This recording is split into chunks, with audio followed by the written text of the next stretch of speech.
So as many of you guys may know, I'm a huge sucker for poison builds when it comes to Elden Ring. I absolutely love them. I think they're super fun to play, and I think hands down this poison build that I'm about to show you right now is the best poison build in the entirety of Elden Ring, and I'm going to let the video speak for itself because I am absolutely shredding through bosses. So if you want to do a ton of damage really fast, then this video is for you. Let's go ahead and jump right into it. So we're going to be getting into a build that surrounds the Venomous Fang. I have always, and I mean always, been a sucker for a good poison build within Elden Ring. I know poison is not really considered one of the best status effects you can build up in this game, but overall I have a really fun time playing with it, and I really love that idea of being a poisoner or some kind of a rogue that uses poison within the lands between. So we're going to be using the Venomous Fang in order to get in up close, do a ton of attacks very quickly, get blood loss on our target, as well as build up poison, proccing our armor, as well as a few talismans in order to raise our attack power an exponential amount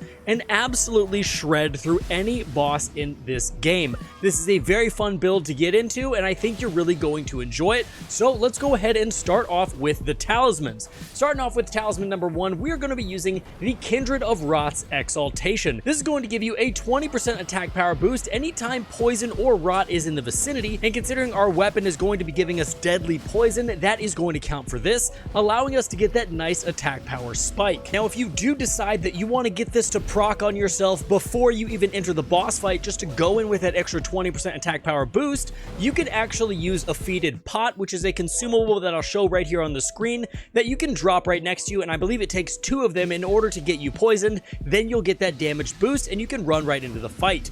Moving on to our next attack power talisman, we're going to be using the Rotwing Sword Insignia, which is going to give you a 13% attack power boost after you complete a few successive attacks. Considering fist weapons attack incredibly quick, you are going to be getting this attack power boost without any problem at all. It's also going to be stacking with our third talisman we're using, which is the Milson's Prosthesis. This is not only going to boost your dexterity by 5, but it's also going to give you an 11% attack power boost, which is going to stack with the Rotwing Sword Insignia and the Kindred of Rot's Exaltation, allowing you to skyrocket that attack power.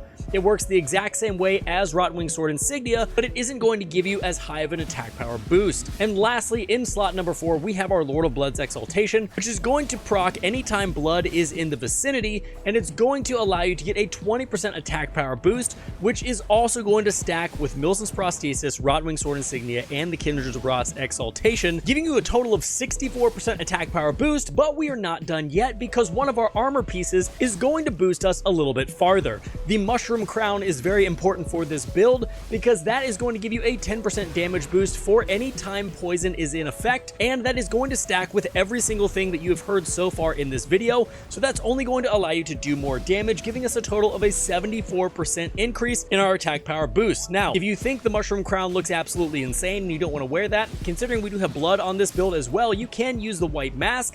But if you ask me, it doesn't look much better. So either way, you're getting a 10% damage boost, regardless of which helm you want to use. Now, when it comes to finding all these talismans in the game, the Kindred of Rot's Exaltation is going to be located after you kill the Kindred of Rot in the Seathwater Cave right here on the map. Both the Rotwing Sword Insignia and Milson's Prosthesis are both going to be separate quest rewards that you can get from Milson's questline, so you have to get them on New Game Plus or have a friend drop one for you. I will leave that video down in the description below so you guys can go check out how to do that questline if that's what you want to get for yourself. And the Lord of Blood's Exaltation is going to be dropped by the end boss in the Lindell Catacombs here on the map. Now, as far as the Mushroom Crown goes, that's going to be located in the Lake of Rot, and I believe you have to do Ronnie's questline in order to even get to the Lake of Rot. Correct me down in the comments if I'm wrong, but it's going to be sitting in the back left of the Lake of Rot, sitting on top of some ruins. All you need to do is walk up the beam, jump down there, and snag it, and then you can get this for yourself. There's just a few enemies around there that you're going to have to watch out for, and of course, an entire Lake of Rot. Now, when looking at our weapon, the Venomous Fang, you are going to have a few different options, and I'm going to explain them for you now.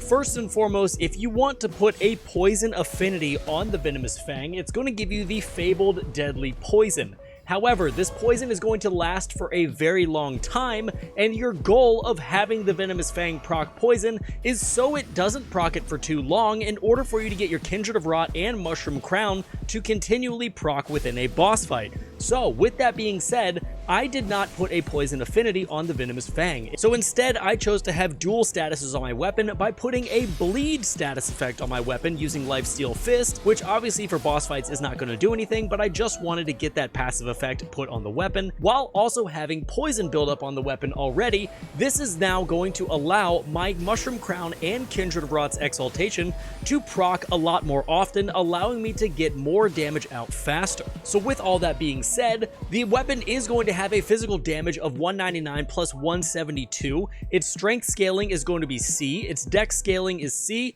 and its arcane scaling is D. We are going to be rolling pretty heavy arcane with this particular build, but overall this is going to be fine because you're going to kill everything super fast. Its blood loss buildup is going to be 115, its poison buildup is going to be 93, and it almost takes nothing to wield this weapon. You're going to need to have 9 strength and 9 dexterity, which means you could run all the way into the cave in Caelid where this is located and grab it and start using it at the very beginning of the game. The only negative that I've found to this weapon is the fact that sometimes the hitboxes can be incredibly wonky and you could be standing right next to your target, for example some of the Erd trees in the Lands Between, and you will miss them completely even though you can't stand any closer.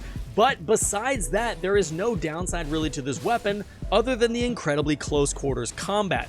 If you can get by that and you can land your hits, you are going to shred bosses down so fast that it's almost laughable. The Venomous Fang is going to be located in Caelid. All you need to do is run directly into that dungeon. You don't even have to kill any bosses. It's just located on a cliffside in that cave, which you can easily jump up to and just pick it up off the ground. Now for your Flask of Wondrous Physic, both of these tiers are going to work incredibly well together. The first of which is going to be the Green Spill Crystal tier. This is going to temporarily raise your max stamina, and we are going to need a ton of stamina considering that our fist weapons attack really fast, and we are going to be burning through stamina like crazy, so it's always nice to have some extra stamina on hand. The Green Spill Crystal tier is going to give you 15% max stamina, and it can be found in the Mistwood right here on the map. Now for our second tier, we're using the Thorny Crack tier, which is going to temporarily boost excessive attack power. This also will stack with all of our other talismans and our Mushroom Crown, which I believe at this point is going to give us like a 94% attack power boost, which is incredible, but this is going to give you a 20% attack power boost once you've hit all your successive attacks, and this is going to be located up in the Consecrated Snowfields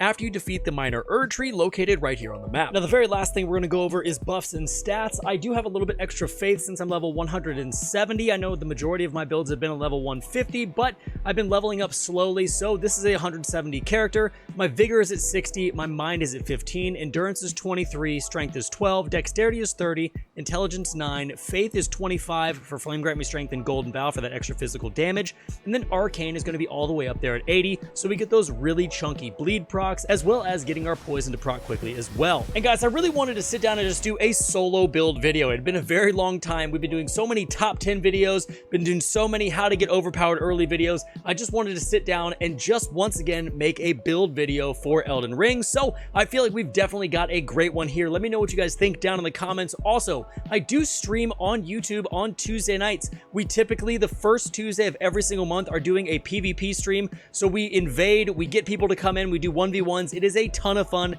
People win runes. It's a great time. So with that being said, make sure to subscribe on your way out. I appreciate you guys a ton. And until next time, stay safe, enjoy the game, and I'll see you in the next one.